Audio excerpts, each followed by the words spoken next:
Welcome everybody to another edition of Burnt Coverage. I'm your host Curtis. And I'm Joel. And we'll be here every week breaking down the fantasy implications for the NFL teams. This week we're going to be focusing on Week 2's quarterback value plays. I'm going to hand the ball off to Joel for this one. Alright, so this week I'm going to start with a pretty big name. I'm going to start off with Drew Brees, New Orleans Saints. So last week he had what is everyone's calling a terrible game in the 31-19 loss to Arizona. A terrible game for Drew Brees on the road, accounted for 30 for 48, 355 yards, and a touchdown. Now they're going home. Look out, Tampa Bay. Last week he wasn't that great. He was 1 for 4 in the red zone, but now his Drew Brees at home versus on the road are astronomically different stats. His QBR rating at home is 100.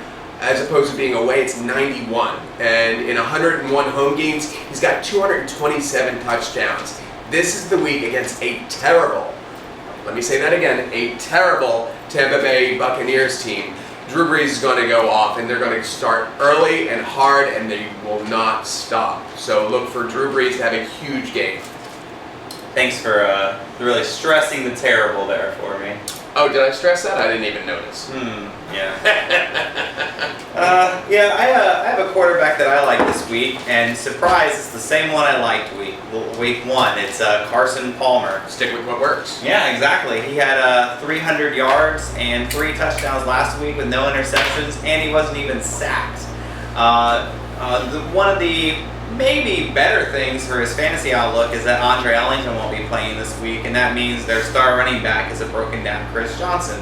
If I were Bruce Arians, I'd probably trust Carson Palmer with the ball more than Chris Johnson at this point of his career. Also, the Bears are 26 against the pass, and so you have a veteran quarterback who's been there, done that, even though he's on the road with a improving receiving core. We saw Larry Fitzgerald do it last week. John Brown got a touchdown. I expect to see a little more Michael Floyd as he comes back from injury. We even got a glimpse of their tight end Fells getting into the end zone. So a lot of weapons there to play with, and really a value play. Still 6,700 in DraftKings, 7,800 in FanDuel. I really like this, and as far as a floor goes, you can't get any safer than Palmer's.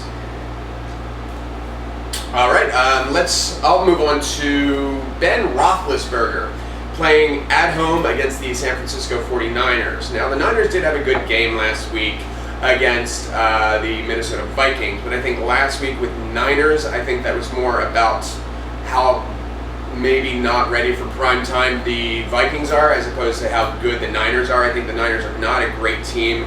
And after Roethlisberger, they've got 10 days to rest after the season opener loss to New England. But he still threw for 350 and a touchdown. But now Roethlisberger averages 250 yards and 2 touchdowns at home. This is West Coast teams traveling to the East Coast are always bad news. And I think after the good game, I think Roethlisberger had a good game, and Antonio Brown had an amazing game. The running back, DeAngelo Williams. Thank you. DeAngelo Williams had a really strong game in place of Le'Veon Bell. So I think with that added weapon, they're going to have to stack the box a few times, and that will open things up for Roethlisberger. I look for Roethlisberger to have a really strong game. I expect another 300-yard game, and I think he'll improve on the touchdowns this week. I'm a little worried though because the 49ers, I know it's the Vikings and it's not the Steelers, but they did look stout in that Monday night game. They did, but that was also in San Francisco, which I think that's also another strong home crowd, home field advantage. And I like the Niners. I'm not impressed. We watched that game together, and I just think that had more to do with the Vikings than it did the Niners. And I think Bridgewater, maybe has gotten a little too much hype this season as taking that next step forward as a pro quarterback. I never liked him, just for the record. Ever. Yeah. Ever. Never once. No, I never talked him up at all. But it's week 1. Let's not overreact on Bridgewater. We don't overreact in football. But another guy who's low floor, high. I get these floors and ceilings. High floor. Ceiling. Yeah, Roethlisberger, high floor. Especially, I think DeAngelo Williams is going to have some trouble running against the 49ers. Exactly, which means they're going to have to rely on the pass, and Roethlisberger's a beast. Like, I just think he always gets stronger as the season goes on, but I think in a home opener, especially with the added rest and San Fran being on the short week, I think that just adds up for Pittsburgh's success. And I got one more to throw out there for you, no pun intended. Sam Bradford. I'm not on the Eagles bandwagon, I swear. Yeah, you are. Even though you see me go for it's a few alright, come on, show it some love. No, it's okay. No. Bucks fan till I die. If they keep playing like this, it's going to be sooner than later. Sam Bradford didn't disappoint with his low price against the Falcons last week. Actually had a touchdown taken away. Jordan Matthews squeezed a touchdown in at the end of the game. And he threw for over 300 yards. Would you remember right around, it was probably 330, 340? It was 335. 335, yeah. So really good numbers from Bradford. The only thing I saw, and I think you'll agree with me in that game, Joel, is it seemed like they were going a little quicker than maybe they should have.